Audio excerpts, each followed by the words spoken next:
JP. After the JP. Oh, JP. Thank you. Commissioner Ngcukaitobi.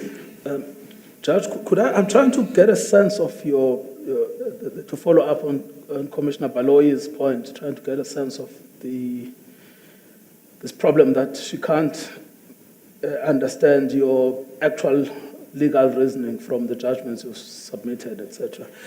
But maybe I can understand it from the perspective of just having a conversation. There was a question asked by the Chief Justice about the different types of discretion. You remember that it was right at the beginning. Yes, Commissioner. Yes. Now, I don't remember that you answered that sufficiently. Now, I don't want to go into a discussion about your candidature, if in fact you know the answers, but maybe you are under pressure and not expressing it fully. So there is the narrow discretion, and then there is the wide discretion, correct? Indeed. Yes. And the problem is that you moved into what an appeal court should do when confronted with a narrow discretion, without first describing what a narrow discretion is. You remember the famous or infamous dictum of Porter Stewart, a judge of the Supreme Court in America, when asked what is pornography. Well, I don't know it, but I know it when I see it. So I don't. So it seems we must first understand what it is that we're talking about before talking about what an appeal court should or should not do with it. So can you just explain what is the narrow discretion, what is the wide discretion? Sure. That's not an easy answer, that question.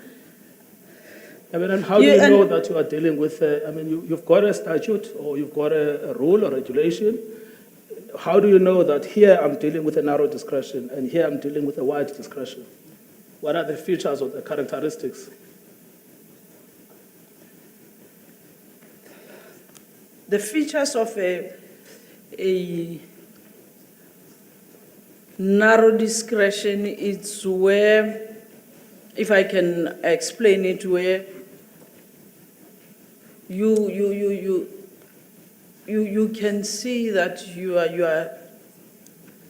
the discretion is, in a narrow sense, it is, and it should not be sort of unfettered with. A wider one. But what does that actually mean? I mean, this is all from decided judgments. Tranquil is the main one from the Constitutional Court. Yes, but I was going to say, we do that, we are able to do that in terms of what the courts or the Concord had decided. We take precedence from how they... No, I accept that. I just want to know, just give me just a short understanding. A narrow discretion is where X, Y, Z. A wide discretion is where X, Y, Z. That's really what I'm looking at. Yeah, that's a difficult one. I cannot just do it immediately like that now, unfortunately. Thanks, Chief Justice. Okay. Justice Kathrisa Tulane, I mean, this for me is very interesting, this idea that the Constitution infuses everything, particularly because now you're going to go to the Supreme Court of, well, if you are recommended, I shouldn't run ahead. One hopes that I am Mr. Ngcukaitobi. No, I should not run ahead of myself. I'm just one of 23 or 22. I mean, because I think in the Supreme Court of Appeal, we can ask you about your judicial philosophy, because you are going to be laying principles of general application to be followed by the High Court judges. And you've said to us, well, the Constitution infuses everything, but the one critical area of the law that the Constitution is not infusing is contract and property and delict. And you can see the two divergent streams of law, one being developed by the Constitutional Court and another being developed by the Supreme Court of Appeal.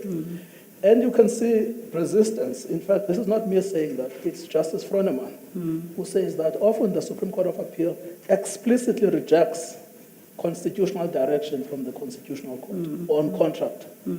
So I want to you to give us something actually tangible about what you mean. And here, I think the last iteration of the conflict is Bidika. And the judgment by Justice Froneman, which is about, well, good faith, are you for it or against it? Constitutionalism, are you for it or against it? So what, in fact, are the judicial tools to infuse the Constitution so that it's foundational to contract? Because right now, it's actually the common law that is foundational to contract. Yes. Everywhere you go, the judges will repeatedly give you the mantra back. You go there to argue a constitutional case, what is the answer from the judges? No, pacta servanda sunt. I know, that's why I'm arguing the Constitution. You know, so it's very nice to go to conferences and to say the Constitution underlies everything.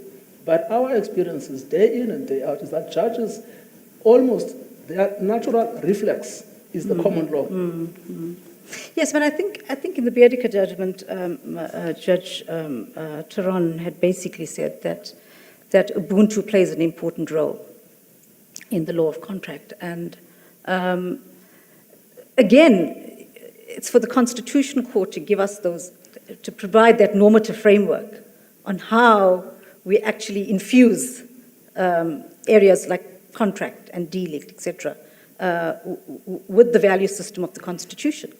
So, I mean, it's also difficult. I mean, one has the habit of falling back on common law principles, but to the extent that the common law is lacking, one needs to basically see how one can develop it. I mean, in the context of, I'm just thinking in the context of delict. No, let's just stick to contract for now, Okay, because that's a okay. more tangible thing. Yes. It's not as abstract as delict. Yes.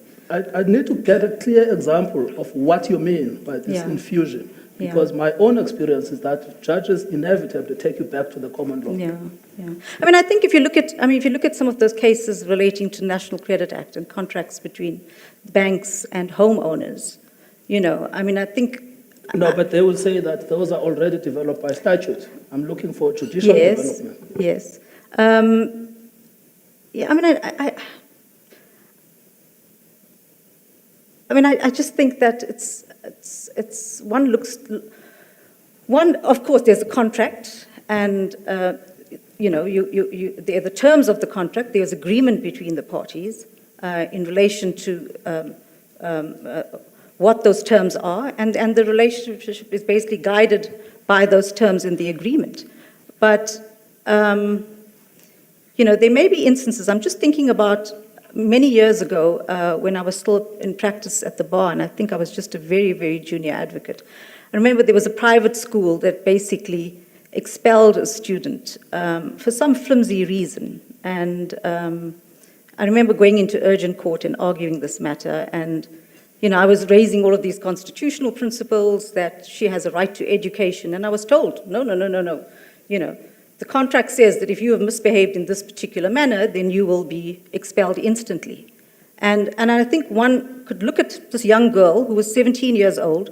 She was about to write her matric exam, and here was a private school that basically expelled her on the eve of her writing this exam. And the court should have there taken into account the fact that she was under 18 years old, that she had certain rights, and by the contract, by the terms of the contract, basically stating that she could be expelled for this flimsy reason, that contract was then in contravention of an important right for a young person, the right to education. I'm just thinking how practically you could actually apply provisions in the Bill of Rights. Yeah, so the one way of doing it then is where contract infringes a right in the Bill of Rights, it should be struck down on that basis. Well, I suppose, you could find that I don't know whether it's going against public policy, but certainly there is a contravention. There would be an infringement of a right, an important right. With public policy is that that's the common law.